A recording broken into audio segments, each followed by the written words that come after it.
Hello there, Runneers. It's Manny again, and happy Labor Day. I'm doing this video on Labor Day. I just wanted to say thank you guys because over last week, late last week and over the weekend, you guys were mentioning me on a lot of threads, and people were asking questions. I love doing that. That's what I made this channel for. Again, guys, it's your channel. Keep it growing, guys.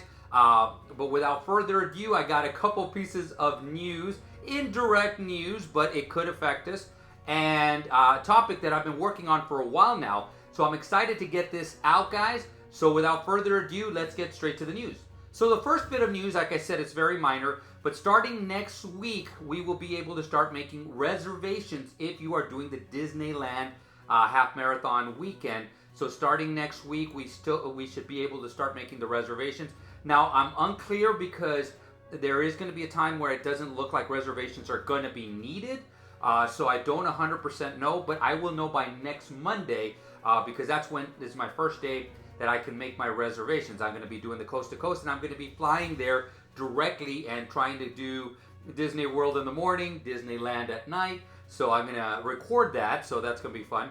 But guys, I'll find out. I'll do a video if we're going to have to make park reservations. But guys, as of now, plan on it just in case, but there's a chance we may not need to do that. The second bit of information is this weekend is D23. Destination D23, I should say. And I've been there before. I was at D23 last year when they announced that RunDisney events are going to be coming back to Disneyland. I was so excited. I walked in, and when I walked in, Josh Tomorrow was just announcing it. So it was almost like it was meant to be. I walked in there. So I did not get into Destination D23. I didn't even try.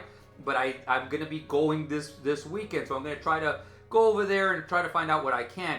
But indirectly, we are going to be affected because the rumor right now is they are going to announce what they're going to start building in the next few years, and it's going to affect Magic Kingdom, obviously Epcot, and Animal Kingdom. And so it could alter some of the routes that we run. In Magic Kingdom, it probably won't alter us that much because it should be behind Big Thunder Mountain. And so we usually run and we cut out in front of that, so that shouldn't be that much. Epcot wall is coming down, hopefully later this year, so we might be running somewhere down the line where we're going to be able to run through Epcot like we used to without those walls there. And of course, Animal Kingdom, they're talking about where Dinoland USA, they're going to build a couple of other lands there. And if you guys remember, we run through there and we exit. So again, I'm not sure if they're gonna build a construction and it's gonna block that pathway, or they're gonna make a pathway that we can walk there. You're just gonna have walls. Either way, it's gonna affect us. Either we're gonna see the walls while they're building stuff, or they're gonna affect us, or we're gonna have to run somewhere else. That is during Marathon Weekend. Animal Kingdom is for Marathon Weekend, guys. So indirectly, these two bits of news can affect the Run Disney community, guys. So let's go on to today's topic. So guys, today's topic is going to be charities. Charities! When you got no bib and you want to run, that's charities. Guys, I've been wanting to do that for a while now. I thought of that song earlier on today. I'm a huge Bee Gees fan. Some of you might get the reference. But guys, we're going to talk about charities. I'm volunteering for the first time in a long time.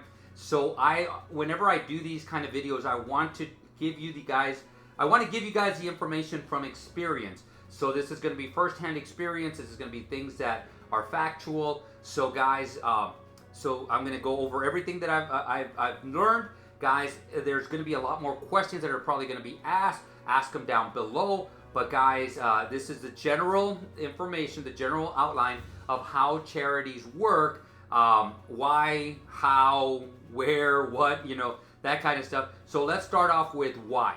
So there's a couple of reasons why people use charities to get bibs for Run Disney events. So one of them is going to be because either directly or indirectly they have a family member, or they have a friend who has a family member, or they have a coworker that has a family member that that has been affected by a disease, an ailment or so.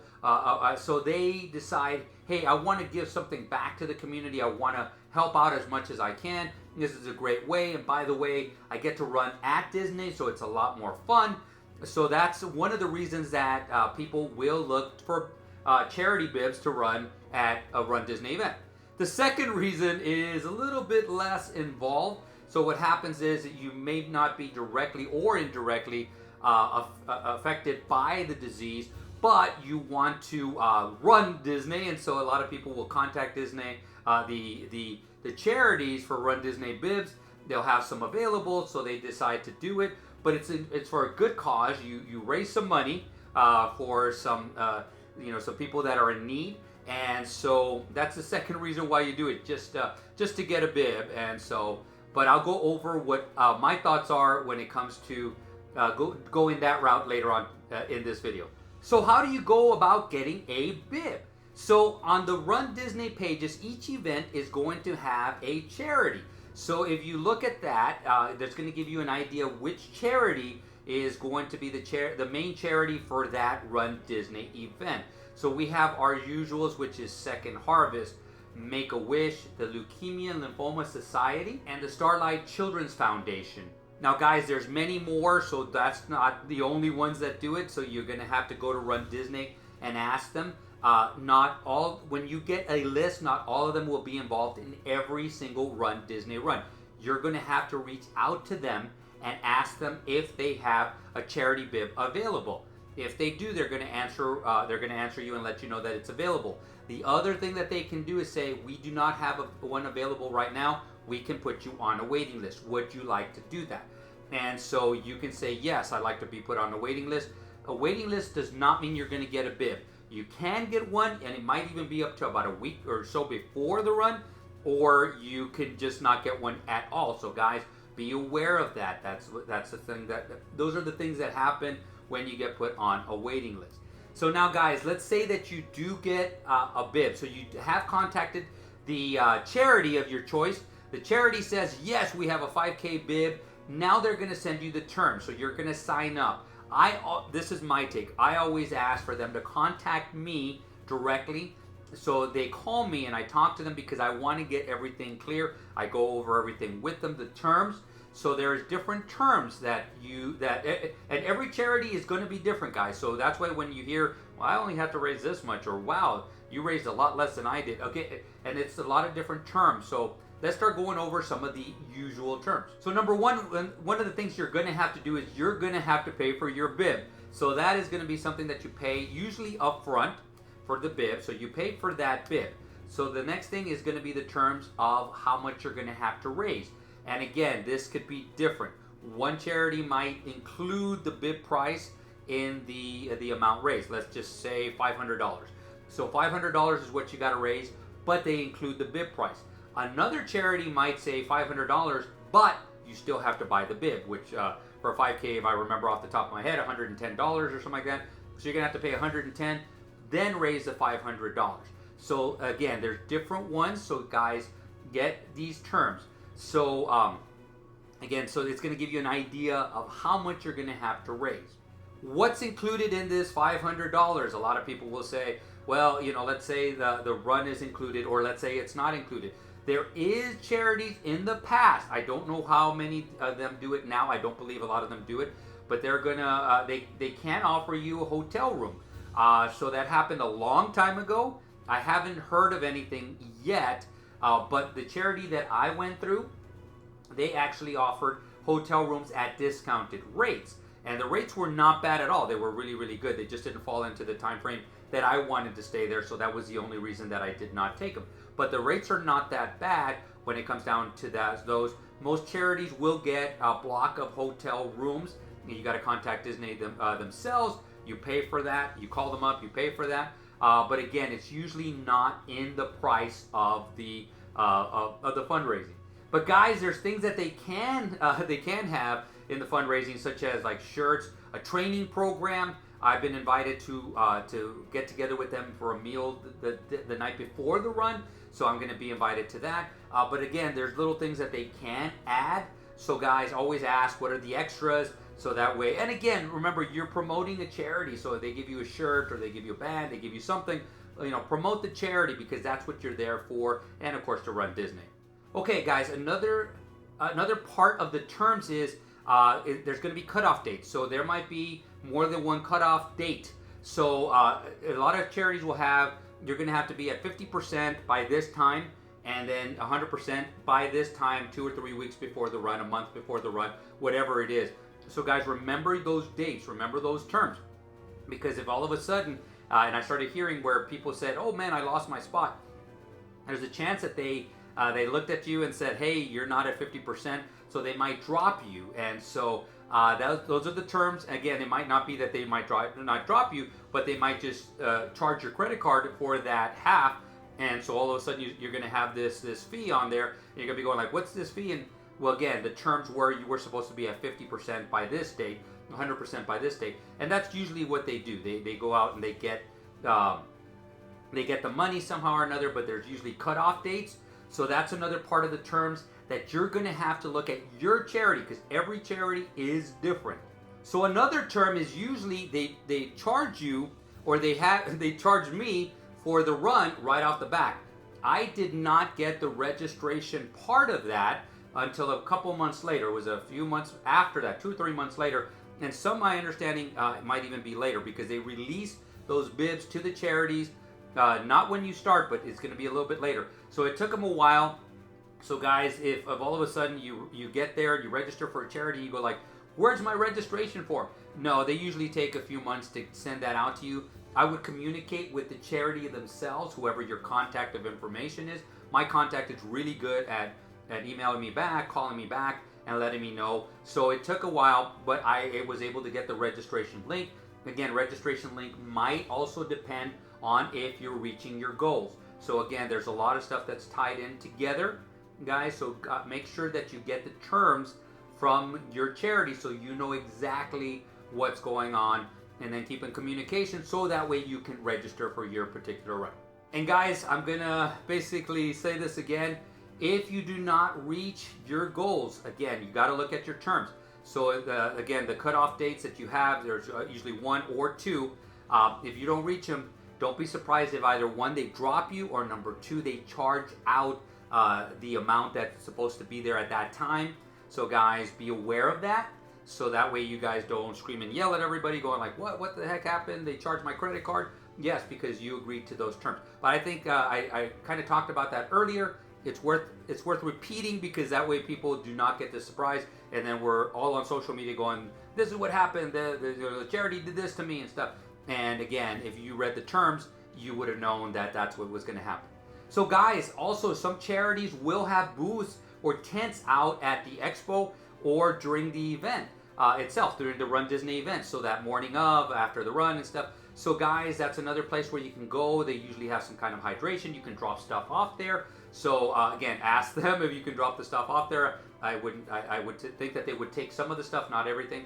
So guys, but that's another plus about running with a charity. And again, you have the camaraderie. Sometimes within your own area. So I live in San Antonio, Texas. So there may be more people if I reach out. There are more people that are training here, so I can build some camaraderie with some of the teams. Like I remember when we did team and training, the Leukemia and Lymphoma Society. There was a group of us, like 15 of us, that we would train together, and then we went over there and we traveled together. So again, that's another added bonus that you can have for charity bibs. Right now, it seems like it's all spread out. They don't have a lot of those training programs anymore, or at least I don't hear about a lot of them. They have generalized ones, but you can also reach out and say, "Hey, if there's anybody in my area who is also doing the Leukemia and Lymphoma Society and wants to train together or travel together and become best friends for runs," that's another thing that's an added bonus about running with charities. Now, how do you raise money for the charities? That's a question that I've been asked many, many times. So here are some ideas. Send email blasts to your friends and your relatives. A lot of them will donate $5, $10, $15, whatever it is. But if you get enough of people to donate, then that'll give you a good chunk. Or unless you have a rich relative, rich friend who says, "Yeah, I'm going to cover your whole thing." That's another great way of doing some fundraising. So guys, you can reach out to corporations. The corporate donations are great.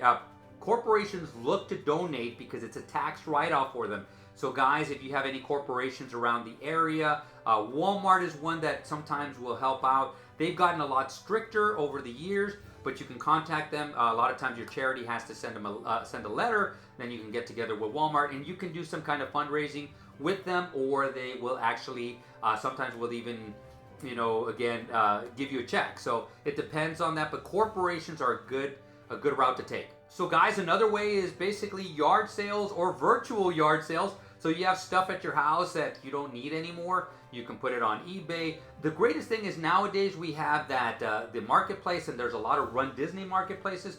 So you can put on there, hey, just be careful, guys, because there is scammers out there. So guys, you can purchase something, it's gonna go back. So like I did it for a few things. So $20 for a shirt, the $20 went straight to the charity. You can also take odd jobs. So you have your regular job and you can take a side job doing something like I did grading for a while, and all the money that I got from grading went straight to the charity. And so that's the way I raised some of the money. And guys, you guys are amazing. You guys have shown that you guys have some good imagination. I'm making a reference there to Figment. But guys, use your imagination, and you guys can probably think of ways of raising $1 here, $5 here, whatever it is, and you can get to your fundraising goals. So guys, I'm coming to the end, and I want to make a very strong suggestion if you are running for charities, especially if you have not been affected by the ailments or the diseases that you're running for. I actually reached out to the charity, which was Duchenne's muscular dystrophy, and I asked, can I speak to some family members who have been affected by it? And I've been able to talk to them on the phone twice, two different families. One I actually met up with at Disney World, and I got to see firsthand on how they live being affected. And so what people do not realize until they see it is how people are affected by this ailment and diseases. And it's not only the person that's affected, that whole family is affected. It has affected their whole life. Their whole lifestyle has changed just so they can take care of that person.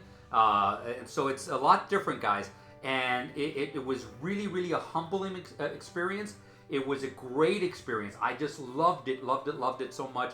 I wanted to hang out with them even longer, but I had to leave. That was the day I was leaving, I still remember. And but it was so much fun just hanging out with them. It was so educational, because one of the things that I do believe is that a lot of people will not move unless they're affected by it. Once they're affected by an ailment, then they start moving. You see celebrities all the time.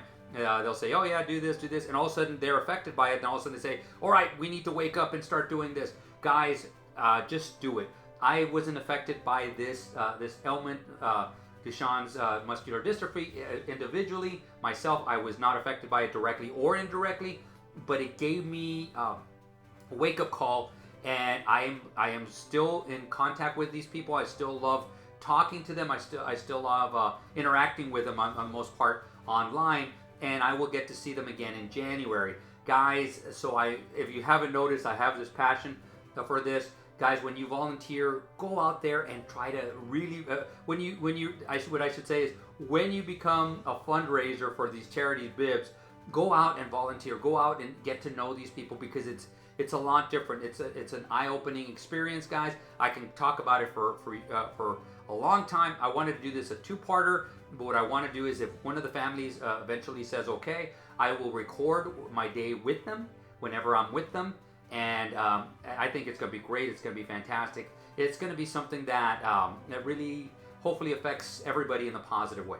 So guys, that's it for charities. I can go on talking forever, guys. Do you guys have any other questions? Like I said before, these topics are so, they're general, but there's going to be specific questions that you might have, so ask down below. Guys, please do. Again, my experience is not done yet. I still am going to run in January. That's where I'm doing the Dopey Challenge. So I'm still going to be updating on what I've learned, guys. But guys, ask questions down below. I also do think that, again, I'm going to be at Disney starting on Thursday. So mark my words, probably sometime later this week, there will be the Disneyland medal reveals, and maybe the Coast to Coast medal reveals will be coming. Of course, that always happens when I'm on vacation and I'm over there. But guys, without further ado, guys, you guys create a magical day, create a magical run, and guys, see you sooner than later.